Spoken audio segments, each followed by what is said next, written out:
Eny ary dia ampifaliana indray no iarabako anao amin'ny anaran'i Jesosy eto amin'ity fandaharana ity. Manoma ny vedanan'ny tompo amintsika tsirairay avy. Nezaneza misy ianao na eny ambony ropilanina iny ianao mahita an'izao vidéo zao na matory ao am-pandriana na koa ao an-tsena mety hoe mijerijery vidéo anaty Facebook eo ianao dia mahita an'izao vidéo zao na koa mety hoe mijery internet dia sendra nikariko aloha hevitra anankiray dia tojo amin'izao vidéo zao dia miarahaba anao amin'ny anaran'i Jesosy manona ny fahasoavan'ny tompo amintsika tsirairay avy. Ny loha hevitra antsika androany dia mahakasika ny amin'ny antsoina hoe ny lalan'ny marina. Misy ny antsoina hoe lalan'ny ratsy fanahy. Ao amin'ny salamo voalohany andininy voalohany dia misy teny milaza manao hoe sambatra ny olona izay tsy mipetraka amin'ny fipetrahan'ny mpaniratsira na mandeha amin'ny lalan'ny ratsy fanahy na hoe ny tolontsain'ny ratsy fanahy fa ny lalan'i Jehova no sitrany. Sambatra ny olona zany izay mankasitraka ny lalan'Andriamanitra, ny sitrapon'Andriamanitra, manatanteraka sy mankatoa ny tenin'Andriamanitra. Ary izay indrindra no jerevantsika amin'ity anety ny tombotsoa ho azon'ny kristianina rehefa mandeha amin'ny fahamarinana izy, ny lalan'ny olona marina. Zay no jerevantsika amin'ity androany ity. Ary dia zay ny ampirisihako anao tsy foana tsy akory ny fikalezantsika hainao amin'ny tompo ny fiaretantsika fanenjehana, ny fiaretantsika ny zavatsarotra rehetrarehetra noho ny amin'ny fanarahana amin'ny Jesosy sy ny fitiavantsika amin'ny Jesosy satria izay moa ny kristianina antsika mpanara-dian'i Kristy manaiky ny teniny manao ny sitrapony sy izay asainy atao dia misy valisoa kosa omen'Andriamanitra antsika ry havana amin'izay fanatanterantsika ny lalan'ny marina izay. Ao amin'ny salamo voalohany andininy fahadimy no angalantsika fampahirezana. Andininy fahefatra amin'ny manazava azy kokoa, salamo voalohany andininy fahefatra ny anaran'i Jesosy. Fa tsy mba toy izany tsy araka an'Andriamanitra fa toy ny akoho fa ahelon'ny rivotra izy. Ary noho izany ny tsy araka an'Andriamanitra dia tsy hajanona eo amin'ny fitsarana na ny mpanota eo amin'ny fiangonan'ny marina fa fantatry Jehova ny lalan'ny marina. Fa ny lalan'ny tsy araka an'Andriamanitra kosa dia mankany amin'ny fahaverezana. Fa fantatry Jehova ny lalan'ny marina. Andriamanitra zany dia mandinika, matoa fantany dia mandinika izy hoe jery. Eny an-danitra Andriamanitra ozy ny Baiboly dia miondrika mijery, mizaha ety ambony tany raha mba misy olona marina ahalala hitady azy. Izany hoe tsy ampitovian'Andriamanitra mihitsy ry havana ny olona manompo an'Andriamanitra sy ny tsy manompo an'Andriamanitra. Ny olona manompo an'Andriamanitra dia olona miavaka, hafa mihitsy ny fiainany. Ndao jerevantsika ny tenin'Andriamanitra ao amin'ny bokin'ny Malakia toko fahatelo dia ny andininy fahavalo ambin'ny folo. Dia hiverina ianareo ka hamantatra ny fahasamefan'ny marina sy ny ratsy fanahy, ny manompo an'Andriamanitra sy ny tsy manompo azy. Dia hiverina ianareo ka ahalala na hoe hamantatra ny fahasamihafan'ny marina sy ny ratsy fanahy. Zay fahamarinana izay aloha dia aloha hipetraka mihitsy izay mba hahafahanao mampahery tena amin'izao fanompoana an'Andriamanitra izao fa tsy ampitovian'Andriamanitra tompoko ny olona manompo azy sy ny tsy manompo azy. Mety misy olona miteny manao ka le manompo an'Andriamanitra anie, misy didy sy lalàna be, misy zavatra akatoavina ry fa rehefa tsy manompo an'Andriamanitra toetra malalaka be le fiainana, mandeha ho azy, tsy makalangy. Eny tokoa izay lazain'i Jesosy hoe ny tenin'Andriamanitra ny balizy ho antsika, io no mifehy antsika. Tsika zany tsy tompon'ny tenantsika intsony tahaka n'le fiainantsika teo aloha ka hoe mbola anao zay tiantsika atao indray, fa ny tenin'Andriamanitra no mitari-dalana antsika. Fanilo ny tongotro sy fanazavana ny lalako ny teninao, io ny tenin'Andriamanitra any amin'ny salamo fa 7:100 andininy 7:100 dia milaza an'izay teny zay fanilo ny tongotsika mihitsy izy ny jiro hanazava ny lalantsika. Ary izay mahatonga hoe tery ny lalana mankany an-danitra ka vitsy ny mahita azy satria vitsy ny manaiky ankatoa andeha amin'ilay lalan'ny fahamarinana. Taddio tsara ry havana fa izay no mahasamy hafa ny olona mivavaka am'izao tontolo zao tontolo zao de tsisy mifehy. Ny olona miaina amin'ny fiainana zao tontolo zao de rehefa teteny ratsy izy de miteny ratsy, te hangalatra izy de de mangalatra, ty anao blague malotona vosivosi-dratsy izy de tsisy manabedibedy azy mihitsy malalaka. Ary zay mahatonga an Jesosy miteny manao hoe vitsy ny mahita azy. Aza mety horebirebe ny mpamina sandoka ianao ka hiteny manao hoe ny olona rehetra zay maty rehetrarehetra io de na tsomy ray nody any aminy. Ka hoe rehefa atao ny fitaopovavana de mandeha eo ny lamesana mandeha eo le fitaopovavana de hoe andao akarina any an-danitra ny fanan'ity olona ty, na dia tsy nanao fahamarinana azy, na de tsy nanompo an'Andriamanitra azy, de lazaina fa hoe ho ampakarina any an-danitra ny fanan'ity olona ity. Fitaka sy lainga atao amin'ny olona zany. Fa ny Baiboly de milaza any amin'ny Galatiana 5:7 de milaza ny tenin'Andriamanitra hoe aza mety ho fitahana ianareo izy, fa zay afafin'ny olona ihany no jinjainy. Andriamanitra tsy azo vazavazina fa zay afafin'ny olona ihany no hojenjainy koa. Zany ary de ampahiriziko anao nyty androany ty, ny lalan'ny marina de fantatry Jehova, fantatr'Andriamanitra ny banga eo amin'ny fiainanao, fantatr'Andriamanitra zavatra tsy ampy eo amin'ny fiainanao, fantatr'Andriamanitra ny mahasoanao ary zay eny teneniny. Tsy njovo izy izy mivory manidiny miabakabaka, jereo ny fanirin'ny Lili any an-tsaha. Fa na de Solomona tamin'ny voninany izy izy tsy nitafy tsara tahaka an'ireny, ny voro manidiny tsy mba mamboly ireny na mamafy na mitaona ho any an-tsopitra fa ny rainareo zay any an-danitra no mikarakara azy. De mihoatra lavitra noho zany zany ny olona mandeha amin'ny fahamarinana, lalan'ny marina, fantatry Jehova ozy izy. Andriamanitra de mahafantatra. Hitan'Andriamanitra ny fiainanao, na de any miafina indrindra azy. Io ady atrianao hitan'Andriamanitra, ny alahelonao hitan'Andriamanitra, ny etaetanao. Tsy hoe koa rehefa mivavaka de voatery tsy maintsy alahelo lava. Misy teny zay eo amin'ny soratra masina hoe andeha mijoretra ozy izy amin'ny andro rehetra iainako. Andeha mijoretra izy zany hoe mitanondrika lalandava eny amin'ny andro rehetra iainany. Ten'Andriamanitra tsy azo alaina, andiny soratra masina anankiray foana ny tsongaina de iny velabelarina, fa alaina ny ten'Andriamanitra ray de ampitoviana amin'ny anankiray. De fameno reo ny tena marina am'ireo. Ka indraindray misy ny atao hoe alahelo, marina aloha zany ny alahelo araka an'Andriamanitra, mitaky fibebahana zay mitondra famonjena ho an'ny olona. Fa tsy voatery alahelo be foana koa nefa ny fiainana, fa misy fotoana ianao ampifalian'Andriamanitra, misy fotoana ianao ampomezan'Andriamanitra. Tsy hitanao Sara na ampomezan'Andriamanitra ny me mihitsy izy rehefa nitenen'ilay anjely hoe hanananaka ianao na de efa 90 taona azy, mbola ho bevoka ianao ary mbola hitoejaza indray ianao na de efa 90 taona azy de nime Sara. Indraindray ianao zany ampomezan'Andriamanitra, indraindray ianao zany ampifalian'Andriamanitra. Ka zay re tiako tenena aminao hoe fantatr'Andriamanitra ny zavatra rehetrarehetra eo amin'ny fiainantsika. Indraindray tsika mpandalovon'Andriamanitra mandalo fanetretena koa nefa. De mila mahay manetretena zany, mila mametraka amin'ny plasinao koa amin'ny tokony hisy ianao. Marina zany. Expérience vécue koa, zavatra efa niainako ty lazaiko aminao ty, miara-miasa amin'ny lehibe koa de indraindray misy olona mampirisika. Manina raha angatsy zao ny ataonao, manina raha angatsy zao ny ataonao. Ny tena marina nefa de zao. Rehefa miara-miasa amin'ny lehibe de ilaina voalohany indrindra aloha, lesona voalohany atoroko anao ty rehefa miaraka amin'ny lehibe ianao, de maiza manaiky fandaminana aloha voalohany indrindra. Na de tsy araka ny sainao azy io, tsy araka ny eritreretinao, tsy araka ny sitraponao, mahaiza foana manaiky fandaminana. Fa io ny dingana voalohany akaranao am'zana, io ny dingana faharoa. Dingana voalohany zany zay akaranao amin'ny dingana faharoa, ahafahanao mametraka ny plasinao ho am'zay tokony hisy anao.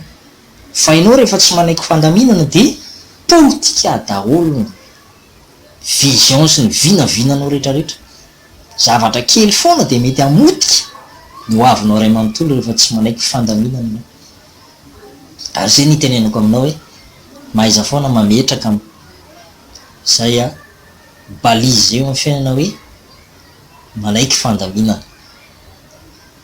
Rehefa ianao manaiky fandaminana, inona lamy mapetraka eo ekenao tsy hoe kory hoe manaraka ambokony fotsiny fa ilaina zany misy lehibe noho ianao io de ilaina manaiky an'iny ianao mba ahafahana mandeha lavidavitra kokoa.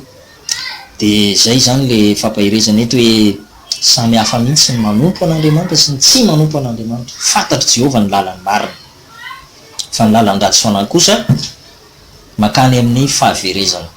Ny lalan'ny fahamarinana na hoe ny lalan'ny olombovonjy ny olona marina zany de lazain'ny tenin'Andriamanitra hoe tahaka ny fipokandro vao maraina, zany hoe miamazava miambalika zay ny lalan'ny marina. Eo ny jerevantsika ny oabolana 4:18 oabolana toko 4:7-12 zao mivaky ny teny amin'ny anaran'i Jesosy Tompo avy any Nazareta. Ny lalan'ny marina de toy ny fipokany mazava zay miambalika mandra-patanteraky ny andro, fa ny lalan'ny ratsy fanahy de toy ny aizim-pito tsy fantany akory zay manafy toyny azy. Lalan'ny marina ozy de tahaka ny fipokany mazava. Hitanao le vao maraina iny indrindray moa misy ny olona na ny touriste zany tena fafinaretana ho azy mihitsy ho azy ireo zany ny misy bengalow eo de mijery an'ilay masoandro vao miposaka. Tsy haiko mihitsy, tsy haiko hoe mitondra famelombelomana ve sa mitondra fanantenana vaovao ve sa eo ny fanaovana méditation ve sa inona, fa io mihitsy zany tena takindro zareo mihitsy rehefa mandeha misy lac na renirano ataontsika hoe toerana manandrify an-dranomasina, misy rivo-dranomasina zany de le mahita le masoandro miposaka sy le masoandro milentika iny tena fafinaretana. Ary matetika koa no mpanorona hotely de efa mahafantatra an'izay zavatra zay. Ka eto zany ny lalan'ny marina ozy de tahaka ny fipokany mazava. Mahafinaritra be rehefa miposaka amin'ny masoandro amin'ny maraina, mahafinaritra be mihitsy. Hitanao mihitsy hoe velombelona daholo ny zavaboary rehetrarehetra, na ianao koa za mavitribitrika fa rehefa mangatsika io andro na ny anasa tarehy aza tsy vitanao, ny hetsika ao am-pandriana io tsy vitanao. Ary zao koa ny zavatra tsapa rehefa mangatsika be ny andro, vitsy ny mpamonjy fotoam-bavaka maraina satria tsy te hiala ao anaty fandriamafana. Zay ny tena marina, tsy te hiala tao anatin'le fandriamafana. Ka zavatra tiako ampahirezinao anao ry havana de zao hoe mandehana foana amin'ny lalan'ny fahamarinana, na de indraindray ahitana fahatiantoka aza le mandeha amin'ny fahamarinana, mandehana foana ao amin'ny fahamarinana, aza miala ao mihitsy ianao. Nisy fotoan'andro anankiray nisy rahalahy anankiray zay famerim-bola diso. Za koa moa efa tratran'izay zaza mitoro-teny aminao indraindray mihoatra be le famerim-bola de everinao moa zany olona io efa niaritra teo nandritry ny maraina ny varotra de ariva ny andro, mihoatra be le famerim-bola tsy faty antoka ve ny azy. De ianao ve tsy mba malahelo hoe ty olona ty mamelim-bady aman-janaka, tady tombony izy zay no mba hifoazany maraina hitadiavana hivoahany trany, de nefa lasanao nefa le zavatra. Raha tamin'iza taloha zany tsy sarako azako, fa rehefa manana an' Jesosy mandeha amin'ny fahamarinana, olombavonjy tsy manao an'izany intsony. Tena veriko moa le famerim-bola. De ohatr'izany koa le rahalahy io vidy zavatra tamina épicerie anankiray zay de nihoatra le vola de naveriny de taitra be le patron. Tena maromarora nga ny olona tahaka anao zany ozy fa tena raha ohatra anao daholo ny olona tena mandrositsika ozy izy. Ka ny tity kely sy ny afetsifetsina lazaiko hoe tity kely moa zany satria hita ao anatin'ny sy fahamarinana daholo zany rehetrarehetra zany, fa ny fampianarantsika eto hoe mandehana amin'ny fahamarinana ny lalan'ny marina. De rehefa ianao zany mandeha amin'ny fahamarinana de arovan'Andriamanitra koa ianao amin'ny andro tsy ampozina. Rehefa fahamarinana mihita ny tompo eo aminao, rehefa tianao le fahamarinana de arovan'Andriamanitra ianao amin'ny fotoana tsy ampozinao. Ilaina be zany zay, amin'ny fotoana tsy ampozinao hiaro anao Andriamanitra, ary tena ho ataon'Andriamanitra tahaka ny anak'Andriamason'Andriamanitra mihitsy ianao, tena hoe ho ataony zava-dehibe mihitsy ianao. Ka jereo ny ty tantara anankiray ty tantarana lehilahy anankiray zay tany Andavakiniliona. ao amin'ny Daniel toko fahenina andiny faharoapolo. Ary no tonga teo amin'ny vavalavaka izy dia niantso an'i Daniel tamin'ny feo malahelo, mpanjaka zany io, niantso an'i Daniel tamin'ny feo malahelo. Ary ny teny ny mpanjaka ka nanao tamin'i Daniel hoe: ry Daniel mpanompon'Andriamanitra velo, moa Andriamanitra zay tomponao mandrakariva va mahafaka anao amin'ny liona? Dia hoe Daniel tamin'ny mpanjaka: ho velona mandrakizay anie ianao, Andriamanitra efa naniraka ny anjeliny ka nanakombona ny vavan'ny liona tsy handratra aho. Ary teo anatrenao kory mpanjaka ho tsy nanao ratsy aho. Averiko vakiny: Andriamanitra efa naniraka ny anjeliny ka nanakombona ny vavan'ny liona tsy handratra aho, satria fahamarinana no hitany tamiko. Eo ny lesitsika momba le resaka hoe fahamarinana. Ny fahamarinana ozy izy no hitany tamiko, ary teo anatrenao kory mpanjaka ho tsy nanao ratsy aho. Zay le mazava-dehibe am'le hoe lalan'ny marina, mandeha amin'ny fahamarinana foana. Daniel rehefa tany andavaky ny liona, eritreretina hoe liona efa nona, efa firy andro, firy volana tsisy olona nohaniny, tsisy sakafo nomena azy, tao andavaka tao azo antoka fa rombotra tanteraka, ary tena efa fisaka tanteraka ny kibony. Fa soa ihany Daniel fa nandeha tamin'ny fahamarinana, fa raha tsy zay ngamba dia izy le liona hoe: hazako ty androany, sakafoko ty androany. Fa noho ny fahamarinana nataony dia tsy nandratra azy ny liona, ary narovan'Andriamanitra izy. Dia zay koa no mba tiako zaraina aminao hoe atao amin'ny baiboly dia misy ny atao hoe lalan'ny marina. Fantatry Jehovah ny lalan'ny marina ao izany tenin'Andriamanitra. Dia andeha ary tsika mbo hampiara tsika amin'ny fiainantsika andavanandro zany. Ka rehefa tody zava-tsara tsika dia hamonjy atsika mikery Andriamanitra. Lehilahy anankiray koa izay efa teo ambavahoana amin'ny fahafatesana, izay voalaza tao anatin'ny baiboly ihany moa izy io, teo ambavahoana amin'ny fahafatesana ao amin'ny mpanjaka faharoa toko faharoapolo, misy an'izay tantara zay raha mba te hamaky ny tantarany ianao.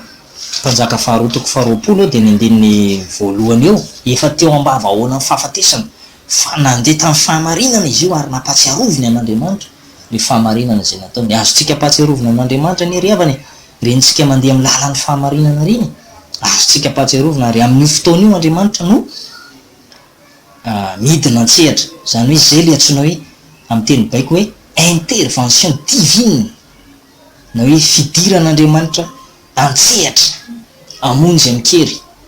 Restauration hoe intervention divine, zany hoe Andriamanitra mihitsy mamonjy amikery. Jereo nge ny ten'Andriamanitra ao mpanjaka faharoa toko faharoapolo andiny fahatelo zao mivaky ny teny: mifona aminao a Jehovah ho, tsarovy ankehitriny nandianako teo anatrenao tamin'ny fahamarinana sy tamin'ny foko tanteraka, ary ny nanaovako izay tsara teo imasonao, dia nitomany mafy dia mafy. Ezeka. Azona tsara ve ny tenin'Andriamanitra? Tsarovy ankehitriny nandianako teo anatrenao tamin'ny fahamarinana. Misy dikany daholo zany, misy valiny daholo zany ny fanompotsika an'Andriamanitra rehetrarehetra reny. Tsisy hoe verimaina fikelezanay, tsy verimaina io ry havana. Zay ny ampiriseko anao hoe tiava foana manompo an'Andriamanitra, tsy verimaina reny. Hitan'Andriamanitra reny, fantatry Jehovah ozy izy ny lalan'ny marina, fantatry Jehovah ny lalan'ny marina. Mampirisika anao mihitsy mbola mandehana amin'ny fahamarinana. Mety hahafaty antoka ao izy io indraindray, mety heretatsika faninjehana koa, fa zakivy ianao e, fa valim-poty anao eto ambony tany azonao any an-danitra kotsy foana. Amen. Dia zay zany ny fampiarezana menantsika androany. Dia samy ary mandeha amin'ny fahamarinana, samy mbola tia ny fahamarinana hatrany, fa tsy hanenenantsika reny ry havana, tsy hanenenantsika reny, fa resantsika zava-dehibe avy amin'Andriamanitra. Dia izay indray ny fampiarezana menantsika androany, zarazarao ny vidéontsika na sujet ihany koa ny page, dia jereo koa le vidéo teo aloha fa nasina laharana moa izy ireny, dia anjaranao zany mbola mijery an'le vidéo teo aloha, fa misy lohahevitra samy hafa any fampisaotsika amin'ny ara-panahy. Dia iny Jesosy daholo.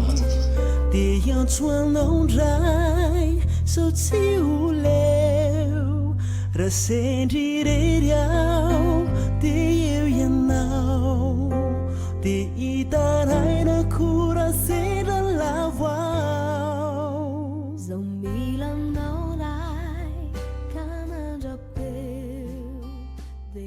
antsoanao ndray